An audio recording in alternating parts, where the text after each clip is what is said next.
ஆண்டவரும் இரட்சகருமாகிய இயேசுவின் நாமத்தில் ஒவ்வொருவருக்கும் அன்பின் வாழ்த்துதல்கள். நம்முடைய தியானத்துக்கென்று 1 யோவான் 1ஆம் அதிகாரம் 7ஆம் வசனத்தை கவனிக்கும்படி விரும்புகிறேன்.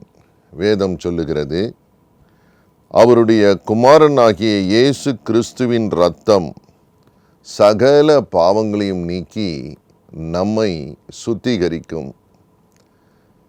கர்த்தருக்குள் பிரியமானவர்களே, ஒவ்வொருவருடைய வாழ்க்கையிலேயும் பாவம் விளைவை உண்டு பண்ணுகிறது. வேதம் சொல்லுகிறது, பாவத்தின் சம்பளம் மரணம். பாவம் கொடியது.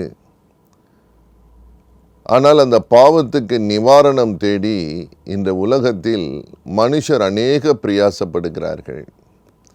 ஆனால் வேதம் ஒரு அற்புதமான சத்தியத்தை நமக்கு வெளிப்படுத்துகிறது. பாவத்திலிருந்து நம்மை விடுதலையாக்கி சுத்திகரிக்க இயேசு கிறிஸ்துவின் இரத்தம் வல்லமையுள்ளதாக இருக்கிறது. The blood of Jesus cleanses us from all sins. எல்லா பாவம் என்று போட்டிருக்கிறது. ஆம் பிரியமானவர்களே, பல நேரங்கள் நம்முடைய சிந்தனையினால் வந்த பாவம், பார்வையினால், கேள்வியினால், பேசினதினால், செயலினால் பரம்பரையாக வருகிற சில பாவத்தின் சாபங்கள், இவைகளெல்லாம் எப்படி நாம் விடுதலையாவது? ஒரு அற்புதமான வழி வேதத்தில் இருக்கிறது. இயேசு கிறிஸ்துவின் இரத்தம் சகல பாவங்களையும் நீக்கி. எத்தனை ஒரு மகிழ்ச்சியான செய்தி!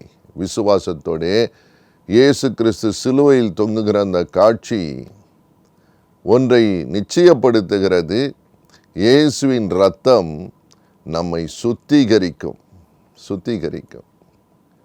ஐயா, இருதயம் சுத்திகரிக்கப்பட வேண்டும், பரிசுத்தப்படுத்தப்பட வேண்டும். எப்படி பரிசுத்தப்படுவது? கிரியைகளினாலேயா? இல்லை, விசுவாசத்தினாலே.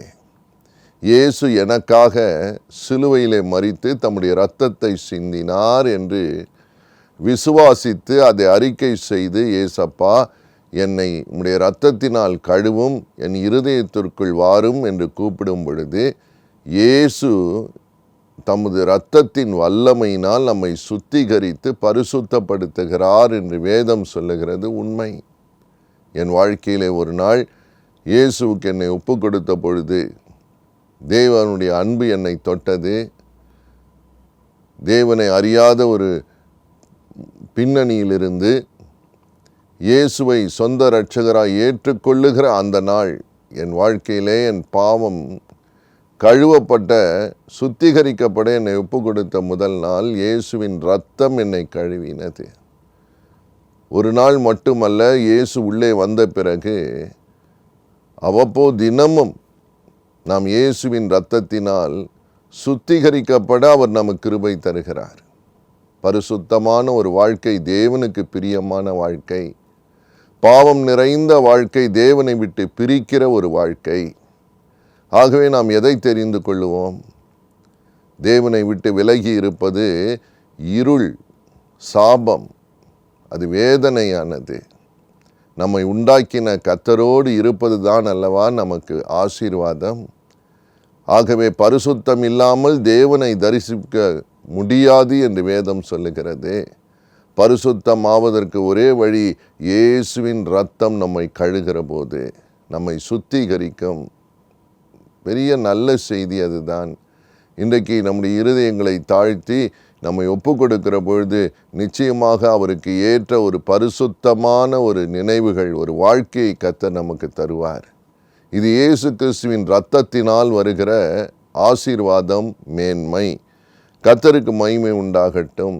எபிரேயரின் புத்தகம் 9ஆம் அதிகாரம் 13-14 வசனங்களை வாசிக்கும் பொழுது 14ஆம் வசனம் இப்படி சொல்லுகிறது, நித்திய ஆவியினாலே தம்மை தாமே பழுதற்ற பலியாக தேவனுக்கு ஒப்பு கொடுத்த கிறிஸ்துவனுடைய இரத்தம் ஜீவனுள்ள தேவனுக்கு ஊழியம் செய்வதற்கு உங்கள் மனசாட்சியை செத்த கிரியைகள் அற சுத்திகரிப்பது எவ்வளவு நிச்சயம். நிச்சயம் என்று மாத்திரமல்ல, எவ்வளவு நிச்சயம் என்ற வார்த்தை போட்டிருக்கிறது. என்னது எவ்வளவு நிச்சயம் என்றால், மனசாட்சியை சுத்திகரிப்பதற்கு. இன்றைக்கு நிறைய பேருடைய மனசாட்சி அவர்களை குத்துகிறது. கேட்டுக்கொண்டு இருக்கிற அன்பு சகோதரனே, சகோதரியே, உங்கள் மனசாட்சி நிச்சயமாக ஒரு நாள் உங்களை குற்றப்படுத்தும். என்றைக்கோ எப்பொழுதோ ஏதோ ஒரு காரியத்தில் தவறி இருக்கிறோம், தவறு செய்திருக்கிறோம், மீறி இருக்கிறோம். we have trespassed, we have done something that is not good. நம்ம மனசாட்சிக்கே தெரிகிறது அது சரியல்ல, அந்த தவறு செய்திருக்கிறோம், அந்த பொய்யை பேசி இருக்கிறோம், அந்த பாவத்தில் ஈடுபட்டு இருக்கிறோம். ஆனால் அந்த மனசாட்சியிலே ஒரு சுத்திகரிப்பு எப்பொழுது வருகிறது? கிறிஸ்துவுடைய இரத்தம், ஜீவனுள்ள தேவன் என்று போட்டிருக்கிறது. He is a living God. ஜீவனுள்ள ஒரு தேவன் இருக்கிறார் நமக்கு. அப்படியானால் ஒரு ஜீவனுள்ள ஒரு நல்ல மனசாட்சி நமக்கு தேவை. இல்லை என்றால் இந்த மனசாட்சி எத்தனை பேர் இருதயத்தை குத்தி கொண்டு இருக்கிறதோ அவங்களுக்கு சமாதானம் இருக்காது. நீங்கள் கவனித்து பாருங்கள். எப்பொழுதெல்லாம் உங்கள் மனசாட்சியில் எப்பொழுதாகிலும் நீங்கள் திரும்ப திரும்ப குத்தப்படுவது உண்டானால், செத்த கிரியைகள் உங்கள் மனசாட்சியை அசுசிப்படுத்தி உங்களை வேதனைப்படுத்தும் பொழுது, அந்த மனசாட்சியிலே ஒரு சமாதானத்தை, ஒரு சுத்திகரிப்பை உண்டு பண்ண இயேசுவின் இரத்தத்தினால் ஆகும் என்று வேதம் சொல்லுகிறது. அது அதிக நிச்சயம் என்று போட்டிருக்கிறது.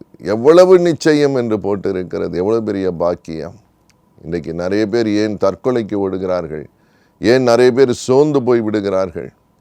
ஏன் நிறைய தங்களை ஒழித்து கொள்ளுகிறார்கள்?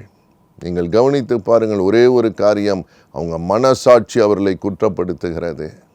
ஆனால் மனசாட்சியிலே ஒரு சுத்திகரிப்பை இயேசுவின் இரத்தம் நமக்கு தருகிறது என்பது எவ்வளவு பெரிய ஆசீர்வாதம்.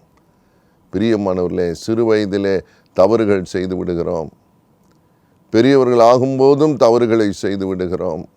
எத்தனை குறைகள் நம்ம வாழ்க்கையில் இருக்கிறது. ஆனால் இயேசு மன்னிக்க தயை பெருத்தவர். திரும்ப திரும்ப தப்பு செய்வதல்ல, ஒரு பரிசுத்தமான மனசாட்சியை தந்து நம்மை பரிசுத்தர்களாய் நிறுத்த அவருடைய இரத்தத்துக்கு வல்லமை இருக்கிறது. ஹல்லேலூயா, கர்த்தருக்கு ஸ்தோத்திரம். அந்த இரத்தத்தின் வல்லமை பெரியது. சுத்திகரிக்கும், பாவங்கள் அற சுத்திகரிக்கும், செத்த கிரியைகள் அற நம்மை சுத்திகரிக்கும். நம்முடைய வாழ்க்கை தேவனுக்கு உகந்ததாய் இருக்கட்டும். அது நிமித்தம் நாம் தேவனோடு நெருங்கி சேர, அவருடைய ஆசீர்வாதங்களை பெற்றுக்கொள்ள ஏதுவாகிறது. அது மட்டுமல்ல, வேதத்திலே கொலோசியரின் புத்தகம் 1ஆம் அதிகாரம் 20ஆம் வசனம் இப்படி சொல்லுகிறது, அவர் சிலுவையில் சிந்தின இரத்தத்தினாலே சமாதானத்தை உண்டாக்கி பூலோகத்தில் உள்ளவைகள் பரலோகத்தில் உள்ளவைகள் யாவையும் அவர் மூலமாய் நமக்கு ஒப்புரவாக்கி கொள்ளவும் அவருக்கு பிரியமாயிற்று. இயேசுவோடு கூட ஒப்புரவாக்கி கொள்ளவும் அவருக்கு பிரியமாக இருந்தது. எதினாலே? சிலுவையிலே இயேசு சிந்திய இரத்தத்தினாலே. ஓ, வாட் அ கிரேட் சாக்ரிஃபைஸ்! எவ்வளோ பெரிய காரியம் ஐயா! மற்றவர்களுக்காக நீதிமானாய் இருந்த இயேசு பாவிகளுக்காக சிலுவையிலே தம்முடைய இரத்தத்தை சிந்தினதினால் சமாதானம் உண்டானது என்று இருக்கிறது. அந்த சிலுவினுடைய வடிவமைப்பை பாருங்கள். ஒரு மரத்துண்டு நேராக இருக்கிறது, ஒன்று பக்கவாட்டில் இருக்கிறது. It is a plus sign. Plus அப்படி தானே போடுகிறோம் ஐயா. வாழ்க்கையில் எத்தனை நெகட்டிவ், எத்தனை குறைகள். அந்த நெகட்டிவை எல்லாம் பாசிட்டிவாய் மாற்றுகிற ஒரு சிலுவை மரணம் இயேசு கடந்து போனது. ஆம் பிரியமானவர்களே, சமாதானத்தை உண்டாக்கினார். இன்றைக்கு எத்தனை பேர் வாழ்க்கையில் சமாதானமற்று போய் இருக்கிறோம். சமாதானத்துக்காக ஏங்குகிறோம், சமாதானத்துக்காக அலைகிறோம், சமாதானத்துக்காக கதறுகிறோம். இன்றைக்கி நிறைய பேருக்கு படுக்கலாம், பெரிய அழகு மெத்தைகள் இருக்கலாம், வசதியான ஏசி ரூம் இருக்கலாம், ஆனால் தூக்கம் வருவதில்லை. அவங்க மனதிலே சஞ்சலம், சமாதானம் இல்லை. ஐயா, போராட்டத்திலே வாழுகிற எத்தனை பேரை நாம் பார்க்கிறோம். Every day, in and out, there are people with no peace in their life. ஆனால் இயேசுவை அறிகிற போது, சிலுவையிலே இயேசு சிந்தின இரத்தத்தை விசுவாசிக்கிற போது, அந்த இரத்தம் சிந்தப்பட்டது, சிலுவையில் அவர் இரத்தம் சிந்தினதற்கு ஒரு காரணம் நமக்கு சமாதானத்தை உண்டு பண்ணும்படி. ஏசாயா 53 அதிகாரத்திலே வேதம் சொல்லுகிறது, சமாதானத்தை உண்டு பண்ணும் ஆக்கினை அவர் மேல் வந்தது. He took the punishment. பிரியமானவர்களே, அந்த பெரிய சமாதானம், இலவசமாய் தேவன் தருகிற சமாதானம். சில பேர் சொல்லுகிறார்கள், ஐயா வேறு இடத்திற்கு போனால் ஒருவேளை உங்களுக்கு சமாதானம் கிடைக்கும், வேறு வீட்டுக்கு போங்கள், வேறு இடத்திற்கு மாறுங்கள், வேறு வேலைக்கு போங்கள், வேறு வழியை தேடுங்கள் எல்லாம் சொல்லுகிறார்கள். உலக வழிகள் தேவ சமாதானத்தை தரவே தராது. தேவ சமாதானம் இயேசு கிறிஸ்துவின் இரத்தத்தினால் சம்பாதிக்கப்பட்டது. It is a precious gift. ஆம் பிரியமானவர்களே, உங்களுக்கும் எனக்கும் தேவ சமாதானம். ஆம் பிரியமானவர்களே, இயேசு கிறிஸ்துவின் இரத்தத்தினால், ஹல்லேலூயா, அவரோடு கூட ஒப்புரவாக்கும்படி God made a great provision for you and me. சமாதானம் இல்லாமல் காணப்படுகிற அன்பு சகோதரனே, சகோதரியே, உங்களோடு கர்த்தர் பேசுகிறார். இயேசுவின் இரத்தத்தினால் வருகிற சமாதானம் சுத்திகரிப்பு மட்டுமல்ல, மனசாட்சிகளை செத்த கிரியைகள் அற நம்மை சுத்தமாக்குவது மட்டுமல்ல, தேவனோடு ஒப்புரவாகும்படி, இந்த உலக மக்களோடு ஒப்புரவாகும்படி ஒரு சமாதானத்தை இயேசுவின் இரத்தம் நமக்கு உண்டாக்குகிறது. கர்த்தருக்கு ஸ்தோத்திரம். இப்பொழுதும் அந்த ஆசீர்வாதத்தை நாம் தேவனிடத்திலிருந்து பெற்றுக்கொள்ளுவோம். நம்மை தாழ்த்துவோம். ஆண்டவரே, என்னை கழுவும் சுத்திகரியும், மோடு கூட நான் ஒப்புரவாகி மோடி இருக்க எனக்கு உதவி செய்யும் என்று கேளுங்கள். சகல நன்மைகளையும் உங்களை தொடர்ந்து வரும். சகல ஆசீர்வாதங்களும் சுகமும் உங்களை தேடி வரும். இயேசுவின் சமாதானம் உங்களை எல்லா சூழ்நிலையும் பாதுகாத்து கொள்ளும். உங்கள் இருதயம் கலங்காதிருக்கட்டும். இப்பொழுது நாம் ஜெபிப்போம். எங்களை நேசிக்கிற நல்ல தகப்பனே, யாரெல்லாம் மனசாட்சியிலே குத்துண்டு போயிருக்கிறார்களோ, ஐயா என் மனசாட்சி என்னை வாட்டுகிறது என்று சொல்லுகிறார்களோ, உம்முடைய இரத்தம் கழுவி சுத்திகரிக்க வல்லமையுள்ளது. மாத்திரமல்ல, சமாதானம் இல்லாமல் தவிக்கிற உள்ளங்களை பாரும். சமாதானத்துக்காக கலங்கி நிற்கிற உள்ளங்களை பாரும். தகப்பனே, எது நிமித்தம் கலக்கம் வந்திருந்தாலும் உம்முடைய இரத்தத்தினால் வருகிற சமாதானம் உமோடு கூட அவர்களை சேர்க்கட்டும். ஆசீர்வதியும். இப்பொழுது உம்முடைய வல்லமையுள்ள இரத்தம் ஒவ்வொருவர் வீட்டிலேயும் தெளிக்கப்படட்டும். ஒவ்வொரு மேலே இருதயத்திலேயும் மனசாட்சியிலேயும் ஒரு பரிசுத்தத்தை உம்முடைய இரத்தம் உண்டாக்குவதற்காய் ஸ்தோத்திரம். நன்றி சுவாமி. தங்கள் இருதயத்தை திறக்கிற ஒவ்வொரு மேலும் அந்த ஆசீர்வாதம் வருகிறதற்காய் நன்றி. இயேசுவின் இரத்தத்தின் வல்லமை பெரிய காரியங்களை அவங்க வாழ்க்கையில திருப்பங்களை ஏற்படுத்துவதற்காய் நன்றி. இப்பொழுது பெற்றுக்கொள்ளட்டும், இப்பொழுதே அனுபவிக்கட்டும் சுவாமி. அது இலவசமாய் பரத்திலிருந்து வருகிற ஆசீர்வாதம் என்பதை அவர்கள் பெற்றுக்கொள்ள, அனுபவிக்க, சாட்சிகளாய் நிற்க உதவி செய்யுங்கப்பா. தகப்பனே, சாவு ஒருவரையும் மேற்கொள்ளக்கூடாது.